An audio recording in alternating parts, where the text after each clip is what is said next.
طبعا مع محمد روراوة، ولديه من الخبرة مع المدربين. مساء الخير. مساء النور حكيم، مساء النور للسيدة المحترمة، ومساء النور أيضا لكل المشاهدين الكرام. أهلا وسهلا. حفيظ دراجي، دائما يأتي الاتصال بك بعد القرعة ثم الاتصال الآن، باعتبارك الآن أصبحت دائما نصفك بالخبير. شكرا. مساء الخير. إذا حفيظ دراجي، ميلوفان راجيفيتش، ربما ولا واحد كان يتوقع الاتجاه أو السير إلى هذا المدرب، لأنه الكثير كان يقولوا أنه ربما نرغب في مدرب كبير بالاسم الكبير أو بمواصفات كانت تنطبق على مدرب مقبل للخضر بسيرة ذاتية كبيرة جدا. هذا ما لم يتوفر على الأقل في السيرة الذاتية لهذا المدرب. ما رأيك؟ أولا يجب أن نتفق على طبيعة هذا المدرب الكبير. من هذا المدرب الكبير؟ أعتقد بأنه الجزائر عندها خصوصياتها، أو بالأحرى المنتخب الجزائري عنده خصوصياته. يمكن يليق بنا مدرب من حجم المدرب السربي، ممكن يليق بنا ضايدا لوزيتش، ولا يليق بنا لا كابيلو ولا كيروش ولا ويلموتس، ولا مدربين كثر كانوا على رأس الكثير، على صدر الكثير من الصفحات التي تحدثت عن الكثير من الأسماء ولم تذكر هذا الاسم. ربما خرج البارحة في بعض وسائط التواصل الاجتماعي كطريق، ولكن رئيس الاتحاد سارع اليوم إلى الاتفاق معه والإعلان رسميا على أنه سيكون المدرب الوطني ابتداء من الشهر المقبل. في رأيك التخلي عن المدرسة الفرنسية على الأقل في الفترة الأخيرة والتوجه مرة أخرى إلى مدرسة صربية، هل الحنين إلى فترة حليلوزيتش هو اللي خلى، رغم الخلاف اللي كان بين حليلوزيتش وروراوة والذكريات الجميلة اللي كانت للجزائريين مع المدرب حليلوزيتش، هو اللي خلاهم الاتجاه إلى هذا المدرب، مدرب ميلوفان؟ صدقني بأنه لم تكن هناك أولوية لجنسية على أخرى. ولو كان هناك مدرب فرنسي يستحق أن يكون مدربا للمنتخب الجزائري لكان أعتقد لكان تم الاتفاق معه. والأمر لا يتعلق بالجنسية ولا يتعلق بالمدرسة ولا يتعلق بأليلوزيتش، الأمر يتعلق بسوق أيضا. نحن لدينا منتخب عنده خصوصياته، وسوق أيضا تتوفر فيه اليوم الكثير من المدربين. صدقني بأنه مثلا كان هناك كلام عن كابيلو، كان هناك كلام عن مدربين تصفهم ويصفهم البعض لأنهم كبار، ولكن سعرهم كبير جدا. لا يمكن أن نتصور بأن الجزائر تنتدب مدرب ب 300 ولا ب 400 ألف يورو. لا يمكن أن نتصور بأن الجزائر تنتدب مدربا قد لا يضمن لك الفوز بكأس أفريقيا أو التأهل إلى نهائيات كأس العالم المقبلة. ولو أنه ضمان هذا التأهل وهذا التتويج طبعا يبقى أمر مستبعد. لا يمكن لأي واحد أن يضمن لك التتويج أو الفوز. الأمر لا علاقة له بالجنسية، الأمر عنده علاقة بخصوصيات المرحلة التي تقتضي أنه يكون هذا المدرب هو مدرب المنتخب الجزائري. كان بإمكانه أن يكون مدرب آخر. الاتفاق وقع مع هذا المدرب. صدقني بأنه كان هناك كلام، حتى كان هناك تواصل كبير مع عدد كبير من المدربين، هم الذين أعرف بأنهم هم الذين تواصلوا مع الاتحاد الجزائري من أجل الإشراف على المنتخب الجزائري. طبعا الجزائر التي صارت لها سمعة، المنتخب الجزائري صار له سمعة كبيرة جدا. عندما يتصل كابيلو ويريد الإشراف على المنتخب الجزائري هذا شرف كبير للجزائر. عندما كيروش مثلا مدرب منتخب إيران اليوم، مدرب البرتغال اللي سبق له أن درب الريال ودرب منتخب البرتغال، ويعرض خدماته على الجزائر، هذا أمر يعني مهم جدا بالنسبة إلينا. أعتقد وأتصور وأتمنى أن نكون موفقين في هذا المدرب. سابق لأوان الحكم عليه، يعني الآن مهما قلنا لا يمكن أن نحكم على مدرب لم يبدأ بعد عمله.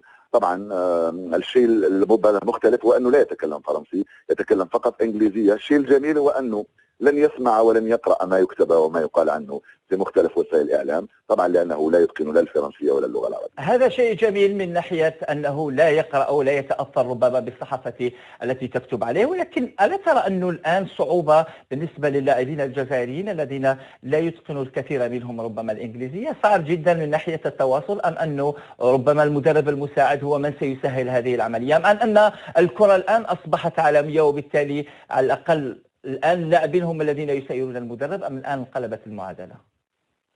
لا لا لا لا، المدرب هو الذي يسير والمترجم جاهز. سيكون له مترجم، هذا المدرب مترجم جزائري يتقن اللغة الإنجليزية جيدا. المدرب المساعد سيكون مدربا مساعدا. بعض اللاعبين يتقنون اللغة الإنجليزية. أعتقد بأن لغة كرة القدم هي لغة عالمية. لن يجد صعوبات كبيرة جدا في التواصل، لأنه سيكون له مترجم جزائري يتقن العربية والفرنسية وكذلك الإنجليزية، وسيسهل من مهمته كثيرا. أهم من ناحية تتحدث عن الفترة الحالية بالنسبة للمنتخب وقلت بأنها خاصة، ما هي الظروف التي جاء فيها هذا المدرب للمنتخب الوطني بعد الفترة من الفترة الغياب، ذهاب كريستيان غوركيف، مجيء نبيل نغيس في فترة قصيرة، الآن الظروف التي يتوفر عليها المنتخب قبل تصفيات كأس العالم 2018 بمجموعة توصف بمجموعة نارية، في الفترة القصيرة هذه الظروف الصعبة لهذا المدرب، ترى أنه باستطاعته أن يتساير مع هذه المجموعة اللي تضم ربما لا يلتقيها إلا مرة واحدة؟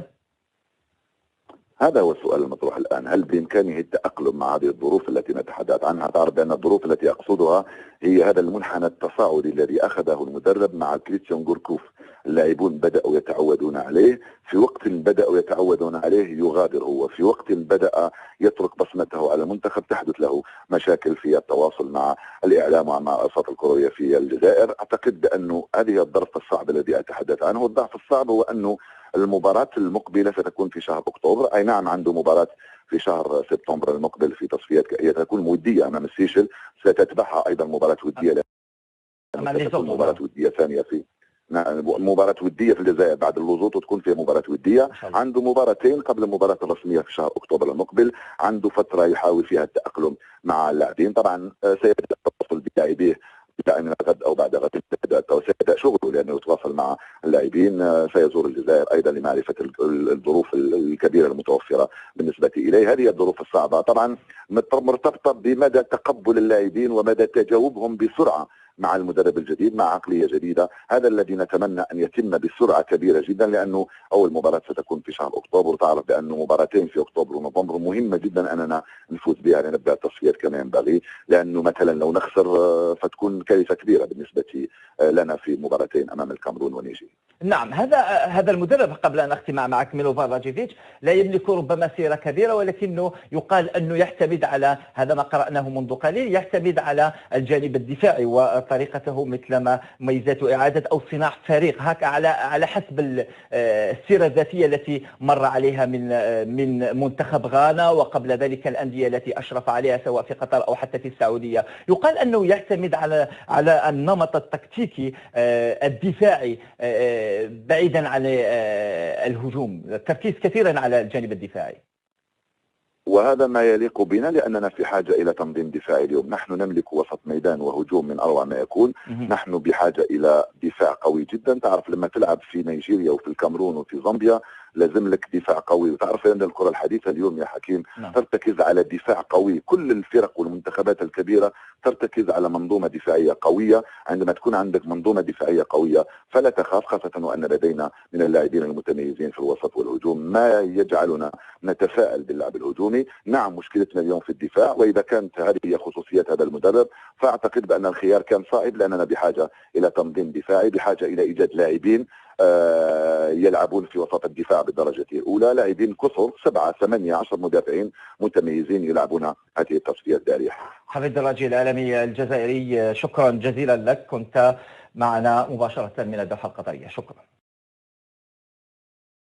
هذه المرة على حساب هذه المجموعة نقدر نقول بأن منتخبنا الجزائري حقق إنجاز أكبر من التتويج بكأس إفريقيا، لأنه تتويج بكأس إفريقيا لن تفوز على زامبيا والكاميرون ونيجيريا لكي تتوج بكأس إفريقيا، ولا واحد في العالم توج بكأس إفريقيا على حساب هذه المنتخبات الثلاث. أتصور بأنه مواجهة هذه المنتخبات أعتقد بأنه محفز جدا بالنسبة إلينا، تتروبيك سيتون كما يقال في اللغة الفنية لكرة القدم. القرعة هي قرعة، طبعا احنا كنا نتمناه شيء آخر، ولكن مثل ما قال واحد من ضيوفك لا أذكر من قال بأنه مواجهة المنتخبات الكبيرة أيضا كنا دائما نقول بأن منتخبنا يتأهل على منتخبات صغيرة، الآن سيواجه منتخبات كبيرة. أنا أتصور بأنه سيكون متحفز جدا، والمنتخبات الأخرى الثلاثة هي التي ستخاف من البداية. طبعا أمام الكاميرون ونيجيريا وزامبيا، هل حظوظ المنتخب الجزائري كبيرة بهذه الأسماء، علما بأن المنتخب الجزائري الآن بدون مدرب فترة قصيرة ربما إلى الذهاب إلى مونديال روسيا؟ هل متعلق الآن بجلب مدرب كبير لهذا المنتخب، خاصة أن المنتخبات التي ستواجهها من العيار الثقيل أيضا يلزمها مدرب كبير؟ ما رأيك؟ اولا الان من الصعب عليك الحصول على مدرب كبير الان، وبالتالي من الصعب على الجزائر ان تحصل على مدرب كبير اليوم، لانه انا لو كنت مدرب مثلا كبير ولا صغير اخاف ان اشرف على المنتخب الجزائري بعد عمليه القرعه هذه وحده. يعني انا لست مطمئن ولست متاكد، اخاف ان اشرف على المنتخب الجزائري بعد عمليه القرعه هذه وحده. يعني انا لست مطمئن ولست متاكد من التاهل امام هذه المجموعه. ثانيا الامر غير مرتبط فقط بالمدرب، الامر مرتبط بمعطيات اخرى تعرفها حكيم على المستوى الافريقي. طبعا من حسن حظنا ان التصفيه تبدا في اكتوبر، يعني اللاعبين يكونوا في اوج عطائهم في افضل احوالهم، لا تبدا